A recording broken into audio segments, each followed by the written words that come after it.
So let's start the thing.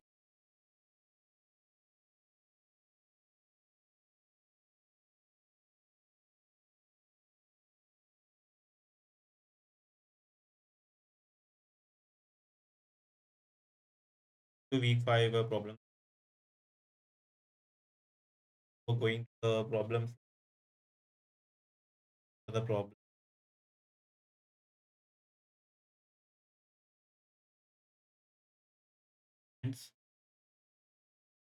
So look at the problem. Most of the problems.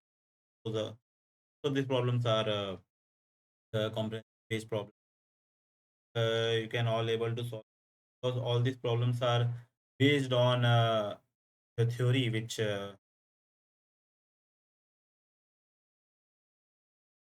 please always look for those what you can do is always download these slides and slides like added these lectures. What you can do is you can always download this and you can refer. Basically what you can do is you can start with summary. So the questions are asked only. Please look the summary and after and find something. I mean, if so, you can answer right at that. The question is asked a deep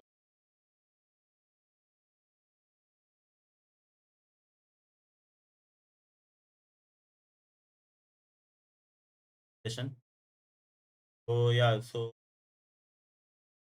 most of the uh, problems which have been given are based on the manipulator, and these are like fundamentals problem. These are like fundamental, the basic, the idea. What you do is you refer the fundamental of robot, and also the first like most of the questions are asked on the first and the third part. Okay, and like why is the human arm robot the didn't robot? This problems can be easily solved by looking at the lecture one video.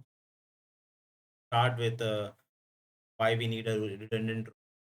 This kind of a problem you can easily coming to the problem. Most of the problems are like competency based only, but I will solve problem which you can find. I mean, these are last year's problem, last year assignment problem. Start the today. So this is the first question.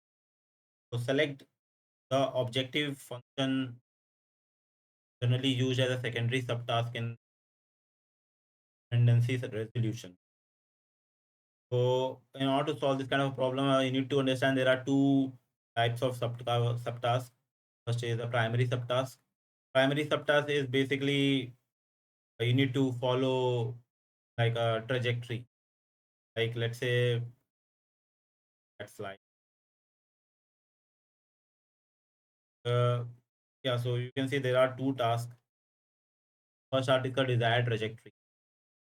I mean, if you look into there are I think if you look to this if you look closer to this video, so these are redundant robots, and what they are trying to do is they're trying to draw a straight line here, right? The trajectory of that line is your primary task, and the secondary task is what you want to do. So in that the secondary task here is to avoid obstacle, right? Here here to avoid a singularity.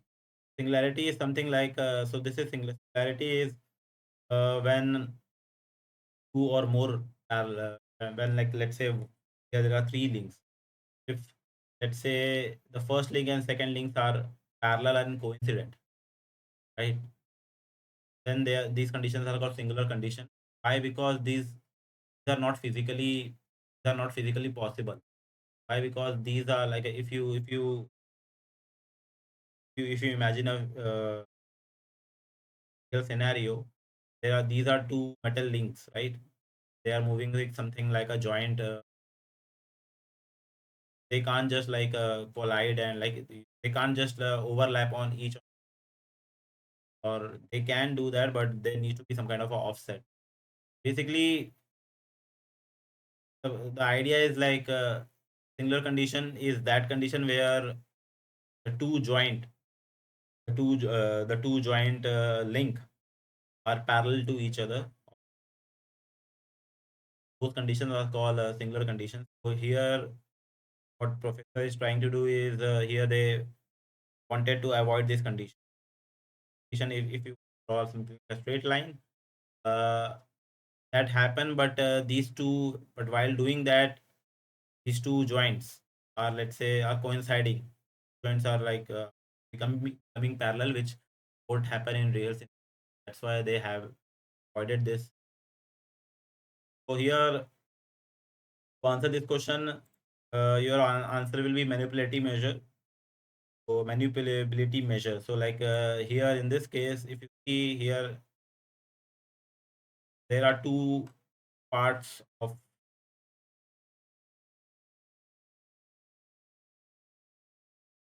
If you look,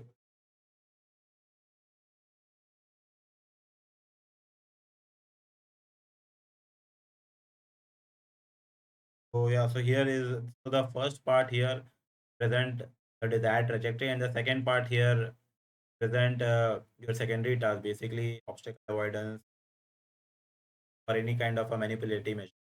So if you want to increase, let's say the case the fingers, right? If you want to increase the manipulability, that can be your secondary condition, or obstacle and singularity avoidance can be your signal.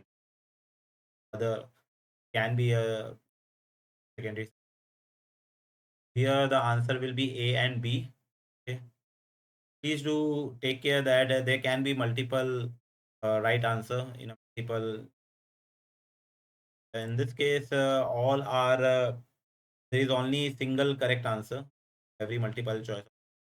But please read the rules carefully. Times there can be an exam which which I think the authorities will tell you that these are there can be multiple answers, but please do take care, right? I mean, they can be correct, correct answer. Coming to the second question, I think second question is how many degree of freedom human thumb, index, and middle finger have? I think for this kind of a,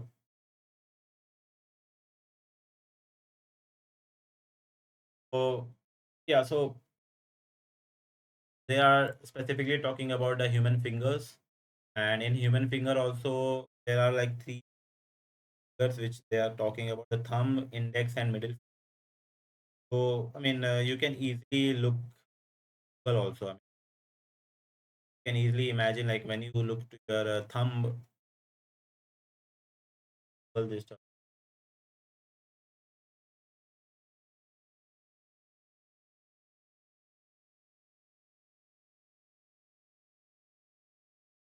like this. If you look to this, these are your phalanges. These are metatarsal. So this is your thumb actually. So look closely here. The red one shows the 1 degree of freedom. I mean, you can easily visualize this thing. Right? I mean, the tip called IP, which I think IP actually is still interphalangeal, the metatarsal. That's not metatarsal, metacarpal and intermetacarpal. So thumb is having this three types of joint, and the first joint is a 1 degree of freedom joint, and second is point pitch. Can actually also do the rotations, and at last, so 2-1 is your thumb joint only. So 1 plus 2.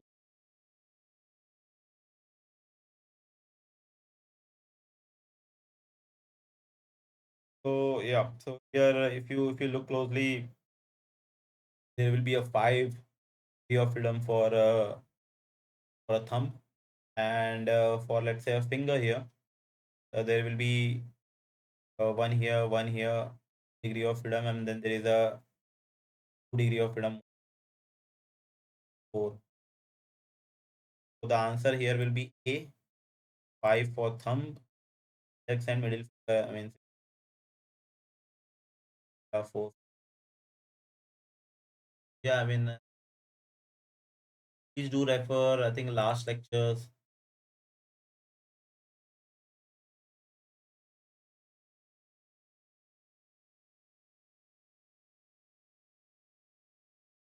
before. Yeah, here he already mentioned is a look part that he.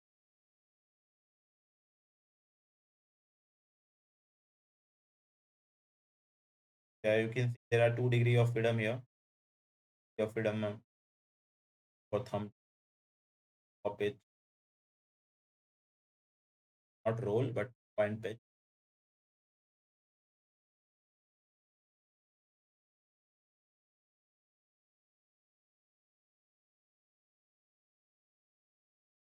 These are these are like actually comprehensive based problems. There is no such problems or numerically you can make, because most of the week is about research part, and we can't just give the research based problems are done by researchers out there. Can't just like I mean can give you some problems, but most of those problems will be a comprehensive based problem. So please do what I would suggest you still the summary, okay? Not the whole part. I mean, because I think if the lecture at the end there is always some kind of a summary. You can actually read this part. Suppose, for example,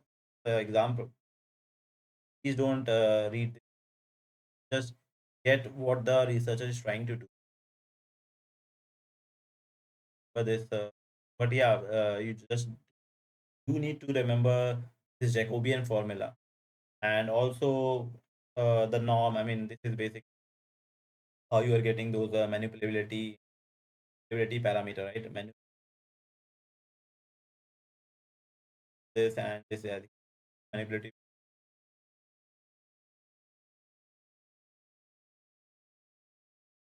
eigenvalue. But this don't just coming to the next. So yeah, so in the direction of major axis of kinematic uh, E ellipsoid, the end effector of robotics move at. So think about and answer like because the ellipsoid there is always a major axis. They wanted to know like along the major axis what the robot can do. I think you need to go for this type of question. You need to go to the I think like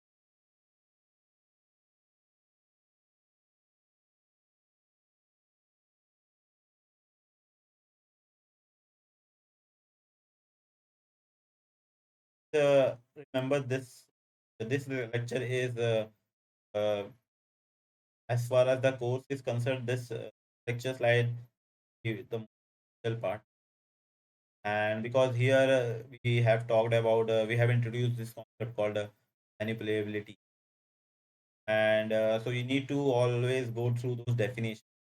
So definition, I mean, uh, the definition, right? I mean, actually the norm of joint velocity, what they call, and it should be less than one, what they called, I mean, point.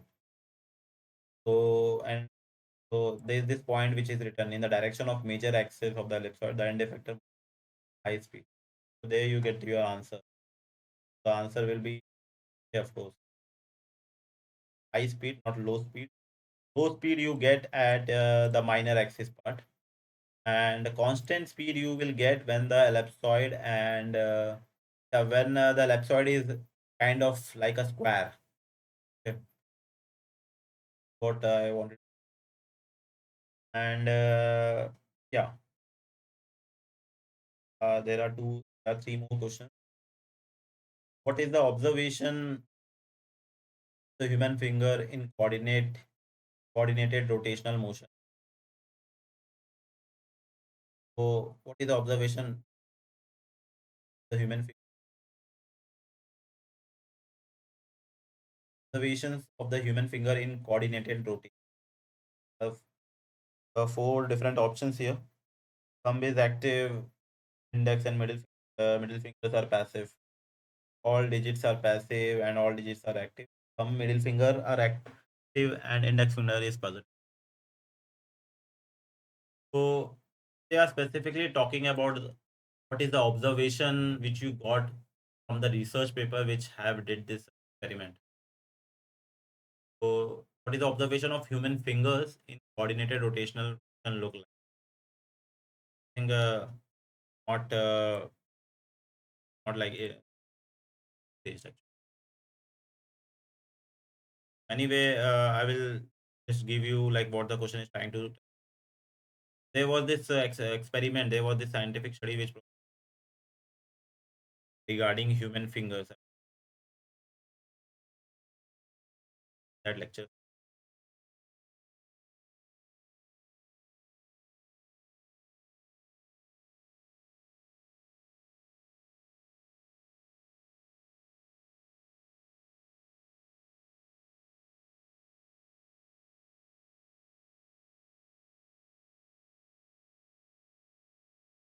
Lecture 24 is what they are talking about. That criteria, like how how they have calculated the manipulability of each. Like they wanted to like rotate this, let's say, kind of a coin, right? And they wanted to rotate this coin two direction, like it can right, rightward and the left rotation, and they wanted to see uh, which finger joint is more active, right?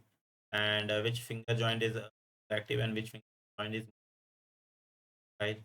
And like they have this marker based and so while going through this, so this is the result part. And while going through this, you will observe that thumb and index will have this higher manipulability, right?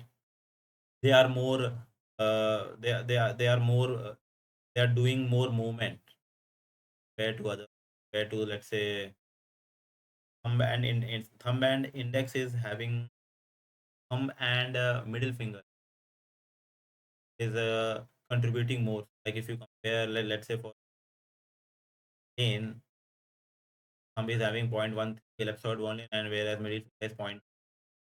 Index finger is not a contributing. Right? What they wanted to tell you, like which finger is more active and which finger is acting like a passive element. That's what they wanted to ask you. Yeah, so this is what they wanted to ask you, like which finger is active, whether it is a thumb, middle finger, or other fingers. Like so, in order to do that, so in order to do this, you need to go through those summary, right? So this is a summary or a conclusion. And analysis or reveal that the thumb and middle finger are actively controlling the rotation. You can easily say, right? I mean, because if you compare the contribution thumb and middle finger, they are always at the higher side, and whereas the index finger is not contributing. Right, so that was a conclusion that so please do remember this conclusion, right? And you can actually remember this part. Okay, are trying to kind of question might be asked in a final exam. Okay, so then is like thumb and middle finger are actively controlling station. The option E is your right answer. All this will help.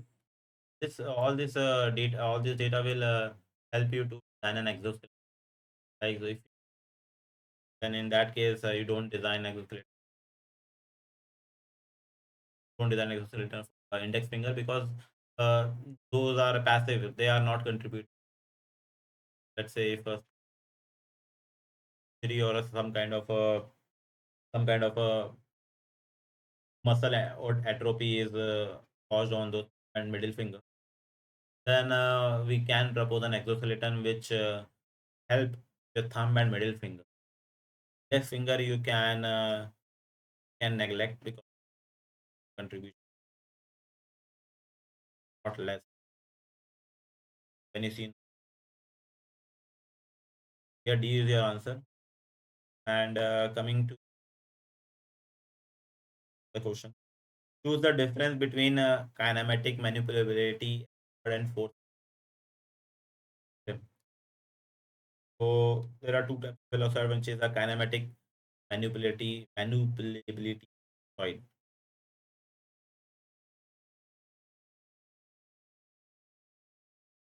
there are two types of ellipsoid, but Professor Felix has only discussed about manipulability ellipsoid. But if you go through lecture, he for a brief moment he mentioned this force manipulability.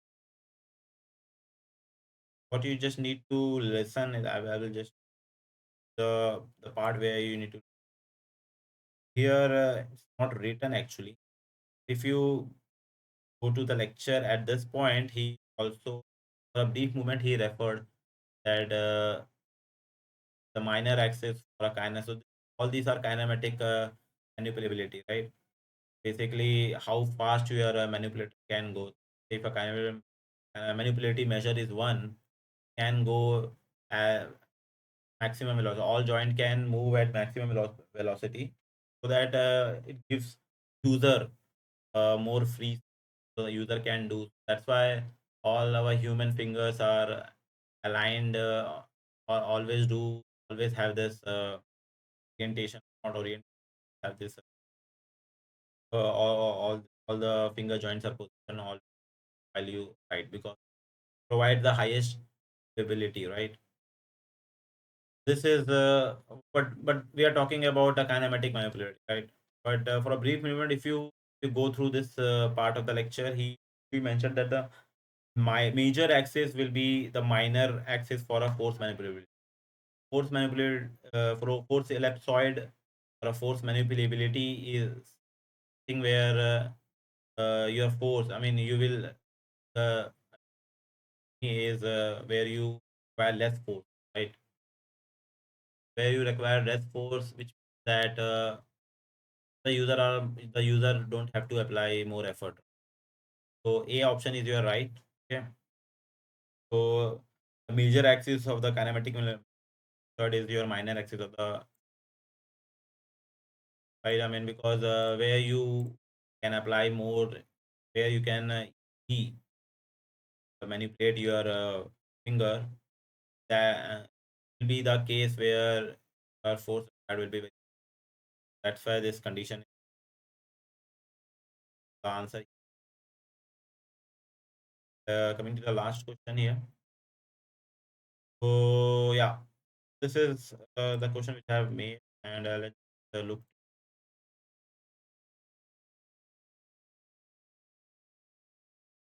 in a robotic system with a Jacobian matrix J, which scenario require the use of right pseudo inverse formula. Question is about a right pseudo inverse formula.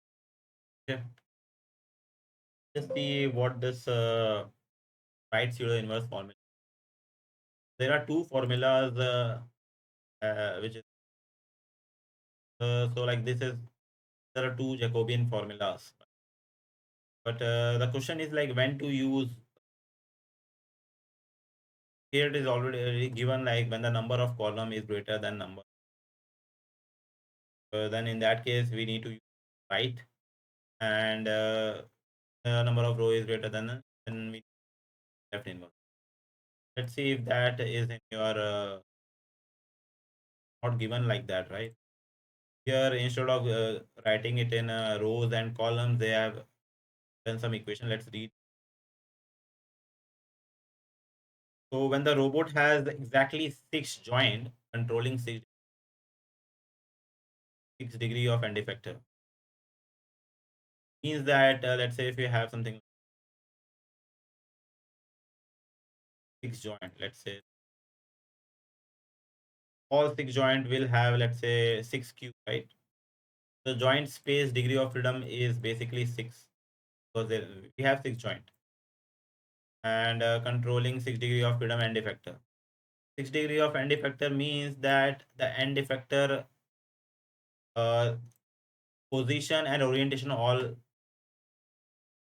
here, like x, y, z, and the orientation with respect to the fixed frame. Yeah, all this orientation has been given with respect to the task space having a 6 degree of freedom again, right? It is having 6 degree of freedom, and if you like x is uh, when you differentiate this x dot a dot, this j is basically uh, yeah, it's basically mapping between change in the mapping between the task velocity coordinate system and angular velocity and effect. So when you have this 6 and 6, when you calculate those Jacobian, you will get all six degree of freedom. Like column will represent something like column will represent task space. Column will represent the number of joints. Column will be 1, value 2, accused, and whereas the rows will represent uh, yeah, the rows will represent the x y z coordinate, how the axis y is changed, all those position and coordinate like z x, z alpha, gamma.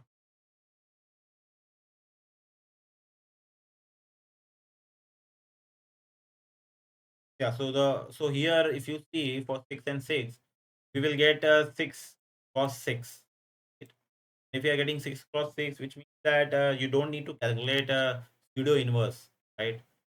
When do you calculate pseudo inverse? When I think let's say if you want to calculate theta dot, so what you will do, you will do something like a J inverse and get something like X dot, right? So if you know that your J is a square matrix, then you can easily calculate inverse, right? There's no need to do the pseudo inverse, right?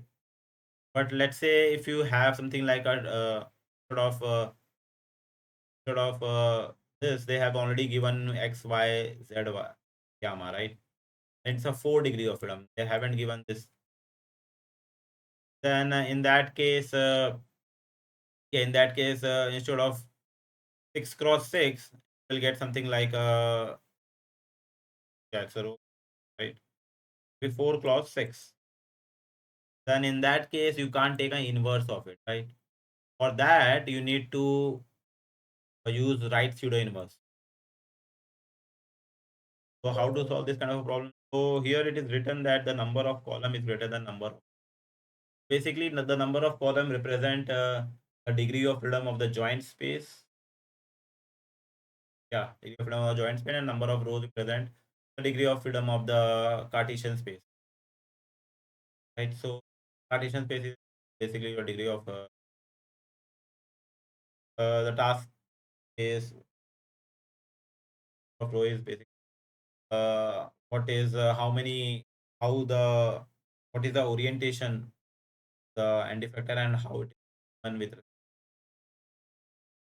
So to solve, so if you look closely, this is what the right inverse, and if you correlate the number of column with the joint, the correlate number of column with number of joint, right? So it means that the number of joint is greater than the degree of the position or how the degree of freedom of the end effector. This is basically the case of redundant. This is what the case of redundant manipulator look like. Right? This is what a redundant manipulator looks like. So redundant manipulator is that which has more degree of freedom than are necessary. This is a condition where your number of uh, number of columns are greater than number of rows. In that case, you need to use right inverse. Let's just read out the other options. So when the robot has fewer joints than dimension of the task space, no. When the robot has more joint than necessary for task space, for example, 7 degree of freedom arm robot working in a, yeah. So here C is your right answer, and D is not. I think C is. I think let's read out C also. So please read out all options. There can be multiple correct answers. So when the Jacobian matrix is square and a non-singular, the robot is at a singular configuration where the Jacobian loses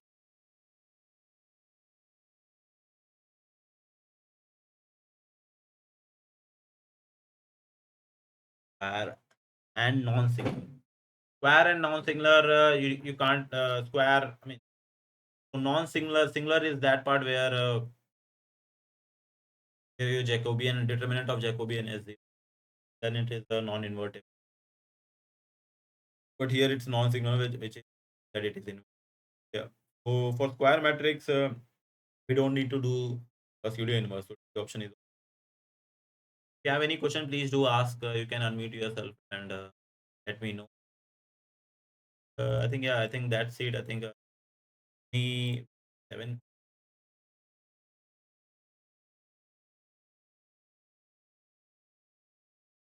I will upload the answer.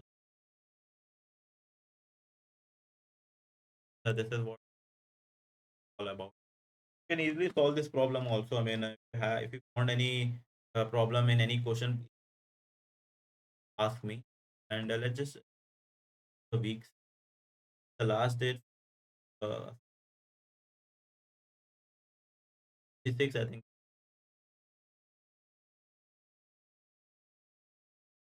the answer.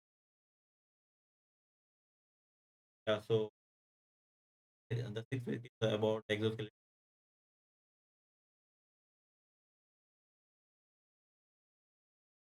Again, you see most of the assignment comprehensive based. Okay.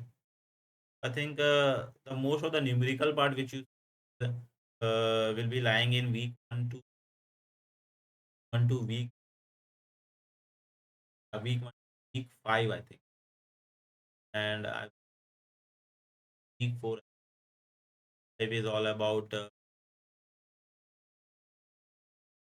yeah. So week 1 to week 4 is what you need to really. I think there you will find most of the problem. The other part, I think, just need to revise the theory. But please find much more problems. So I think there are some books you can refer all other than this sample problem.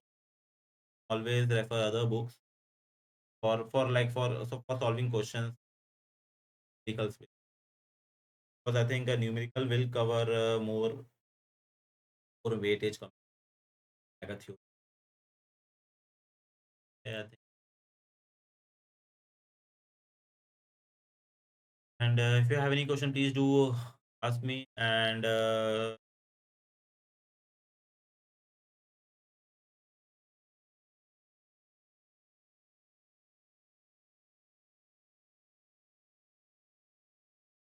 I will stop this.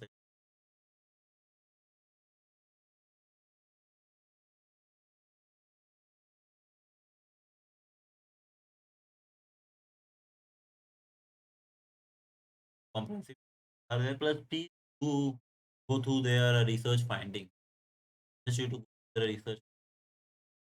Are these senior researchers who have done those work. Uh, get into. Please know how they are doing, right, because then these things, okay, and stop here.